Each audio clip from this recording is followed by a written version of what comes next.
Hi everyone, welcome back to my channel. This is going to be a quick video, or at least I'm going to try to make it quick, answering questions I've been getting from people about reading and reading habits. A couple people asked me recently what to do about finding good times to read, making sure you stay in a reading schedule, and trying not to spend as much time maybe on social media and those kind of things. First off, I'm certainly guilty of spending a lot of time on social media, so I'm not sure I'm the best person to be giving advice here, but I do have a few tips, and I'll just throw them out there and hope they help somebody. This is something I wouldn't mind doing more videos on in the future, along with topics about digital minimalism and just having a healthier online lifestyle, but that's kind of a whole nother topic than what my channel is really about. So here are some tips for reading and reading habits. So number one is probably the most painful change you can make, but if you have a lot of hobbies, then you kind of need to choose other hobbies. For example, I used to watch a lot of movies, maybe several movies a week, or at least like once a week. And I just had to stop doing that because it was taking up so much time and I wasn't getting as much value out of it as reading books. Now, in the last couple of months, I've kind of gone back to doing like one movie a week roughly, or maybe two if there was like a special event going on or a special movie watching group I was part of. But generally speaking, I've scaled back a lot on that hobby, and there's other hobbies I've given up completely. So that might help you out if you, I don't know, maybe you play video games, maybe you sew, I don't know. Like, it's really rough cutting things out, but sometimes you do have to prioritize. Tip number 2 would be plan your distractions. So if you feel like you get distracted a lot, then while you do need to figure out why you're getting distracted a lot, you can still plan to take those breaks while you're reading. So instead of saying, oh, I'm going to sit down and I'm going to read for 2 hours without touching my phone, instead of doing that, just read for, 20 minutes, 30 minutes, and then decide to take a break. This is actually called Pomodoro method or tomato timer method. I'll link to some information in the description. But basically, this idea is that instead of going back and forth and feeling distracted, you really just schedule out your breaks at intervals, and then you don't feel bad about it. And then when you're focused on what you're doing, like reading or working, you feel relaxed because you know you're going to take a break, and it's not a guilty thing. It's just something you decide to do. So I would recommend checking that out if that's something you struggle with, whether it's for reading or work or just in general. Tip number 3, read with other people. I'd say over the past year or two, about half of my reading has been read-alongs.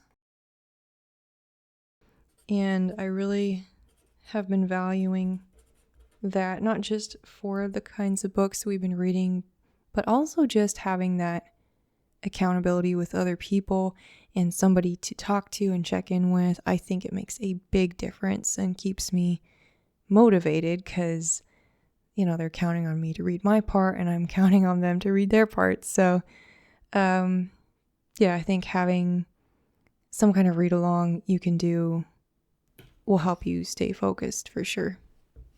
Next thing I would recommend is if you are a blogger, vlogger, or Instagrammer, or some kind of content creator, commit to a posting schedule.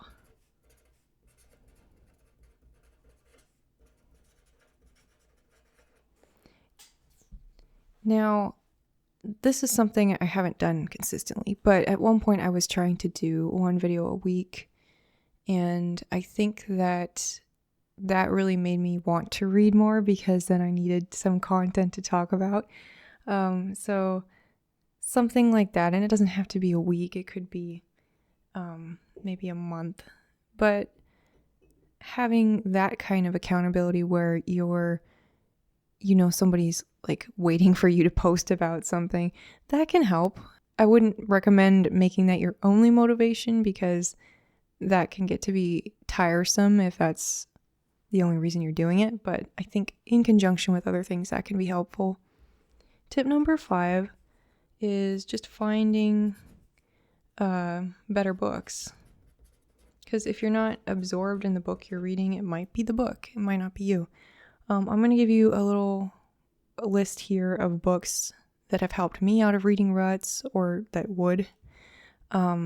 These are just ideas, they may not work for you, but just a sampling of the kinds of books that could get you back into reading. So first one I'll go off of here is one that one of my friends, they're currently reading the Chronicles of Narnia, and that reminded me how absorbing I found these books growing up, and even now, I mean, they're just beautifully written, and they have the illustrations, they're not too long, and it's really good writing, even though it's apparently for children. It's really a kind of book you can enjoy as an adult too.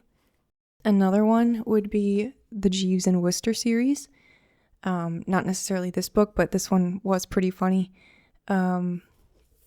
It's a very long series written in the, I want to say the 40s and 50s, but it takes place, this was published in 1938. So it kind of takes place, I would say, in the 20s, 30s, and follows this very socially awkward young man and his smarter and more wise butler, Jeeves. Anyway, very funny series, really good writing, the kind of thing that will get you out of a reading rut. So that's a good option. If you're looking for something on the dark side, I would recommend Brave New World. I read this, I think, last year, and it was very, very strange, but I can say that I found it very absorbing, certainly relevant given a lot of things going on right now, and just, it's a classic, so that you will definitely find a lot to think about in this book, but something on the more serious side, if you will. And then the last one I will just mention is a nonfiction book. So sometimes if you're struggling to read fiction, it might be a good idea to take a break and try nonfiction. Permanent Record by Edward Snowden. A really good book, really relevant, and I found it to be pretty hard to put down. So those are just a few ideas. Really, you might want to take a sample of different books and just check out whatever looks interesting to you. So last thing I'll just mention is, if apps are a problem, you can try uninstalling them temporarily. This is another tip I got from a friend, and I've started doing it recently. I think it does help. These are all kind of things that just are surface solutions, but as sort of stepping stones to figuring out why you get distracted when you're reading and why you can't focus, I think these can all help. At the end of the day, I do think that if you don't figure out the root cause of the distractions or why you don't want to read compared to doing other things, then I think you're going to be frustrated and kind of run into the same problem over and over again. And I, for one, still struggle with this. So this is just some things that have helped me, but it's a work in progress. So I think we're just a bit over 10 minutes. I'm going to call it quits here, but let me know if you have any tips in the comments, and please like the video if you enjoyed it. I might do more videos on the subject. Let me know if that would interest you.